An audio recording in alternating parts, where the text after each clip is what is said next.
Ni siquiera el más poderoso pudo evitar ser alcanzado por la Sedena, y el Chapito Flaco no fue la excepción.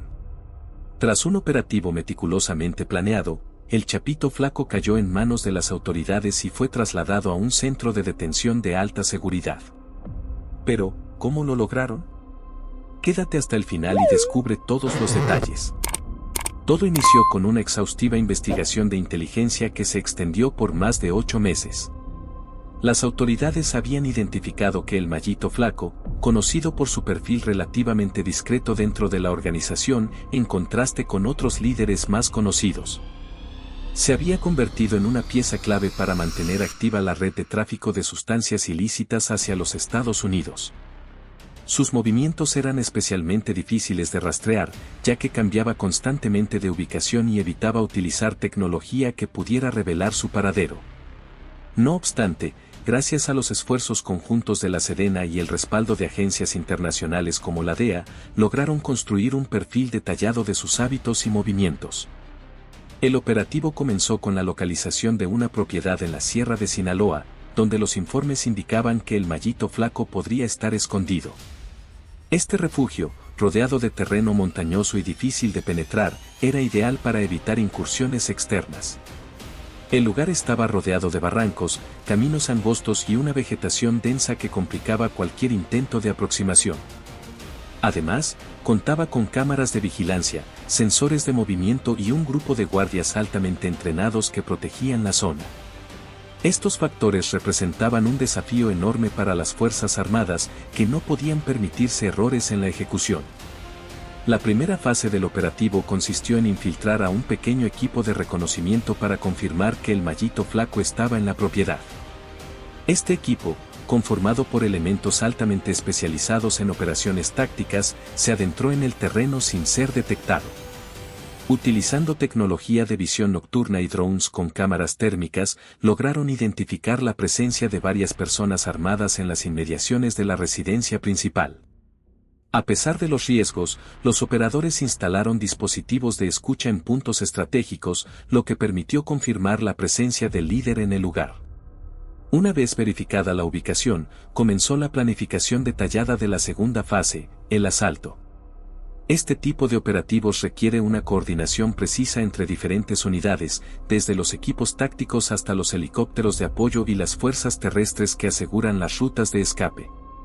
En este caso, la Sedena optó por una estrategia de cerco y captura, rodeando la propiedad para evitar cualquier intento de fuga antes de lanzar el ataque directo.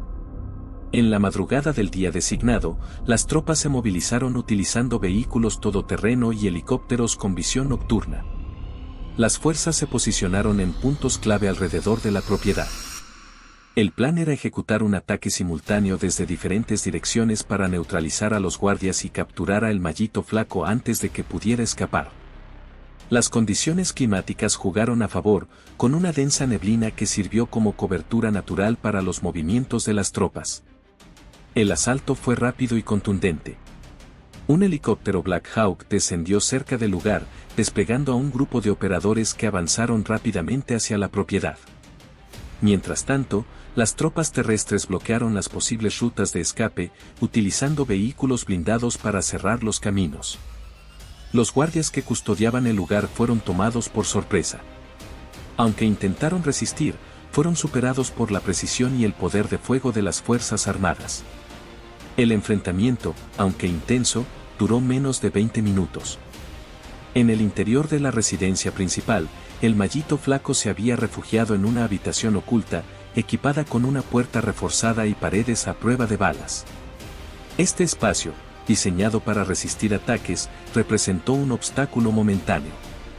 Las tropas utilizaron herramientas especializadas para abrir la entrada, conscientes de que el objetivo podría estar armado y dispuesto a resistir.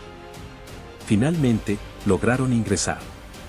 Encontraron a un hombre que había perdido toda su seguridad. Rodeado de dinero en efectivo y armas, el Mallito Flaco se rindió sin oponer resistencia, consciente de que cualquier intento de enfrentamiento sería en vano. Fue esposado y trasladado de inmediato en un helicóptero para evitar posibles intentos de rescate por parte de la organización. El traslado fue otra etapa crítica del operativo, ya que estas organizaciones suelen planear emboscadas para liberar a sus líderes.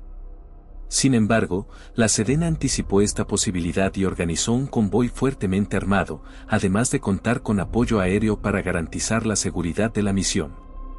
La noticia de la captura del Mallito Flaco se propagó rápidamente. Para las autoridades, este operativo representó una victoria significativa en la lucha contra el narcotráfico, enviando un mensaje contundente sobre la determinación del gobierno para desmantelar estas operaciones. Sin embargo, también se sabía que esta captura no representaba el final del cártel de Sinaloa, sino solo un golpe temporal que requeriría vigilancia y acciones constantes para evitar que el vacío de poder fuera ocupado por otros líderes. La llegada del Mallito Flaco al centro penitenciario fue anunciada con gran notoriedad, tanto en los medios de comunicación como entre los propios internos. En un ambiente donde el control y el respeto se obtienen a través del temor y la fuerza, la llegada de un detenido tan conocido alteraba el delicado equilibrio del lugar. Algunos internos lo observaban con admiración, mientras que otros lo miraban con resentimiento.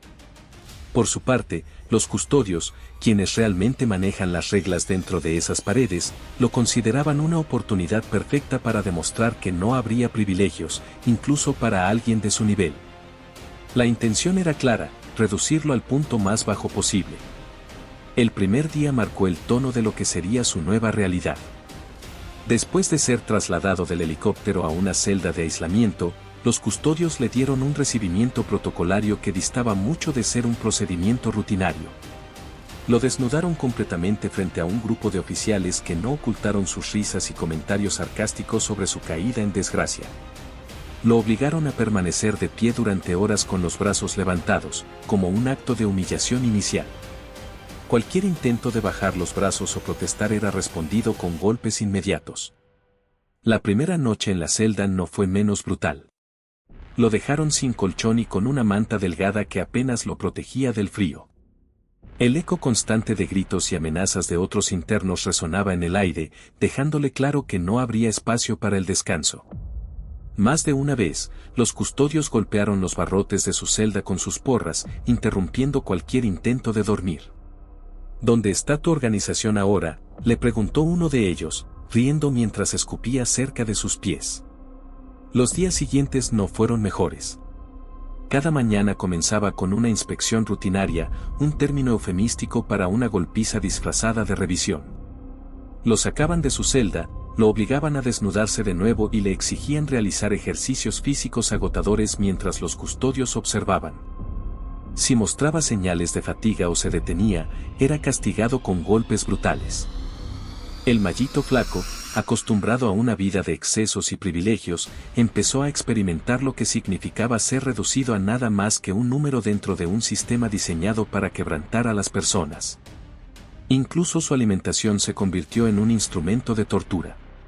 Aunque oficialmente debía recibir las mismas raciones que los demás internos, los custodios encontraban maneras de privarlo de comida. En ocasiones, le daban porciones minúsculas, insuficientes para satisfacer el hambre. Otros días, simplemente no le daban nada, obligándolo a pasar largas horas con el estómago vacío.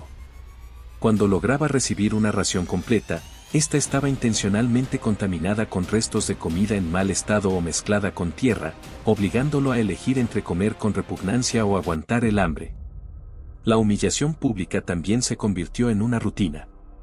En una ocasión, lo llevaron al patio bajo el pretexto de dejarlo tomar aire fresco, solo para atarlo a una silla mientras los demás internos eran liberados. Aunque no podían atacarlo físicamente debido a la supervisión de los custodios, los insultos, las risas y los escupitajos no cesaron durante horas.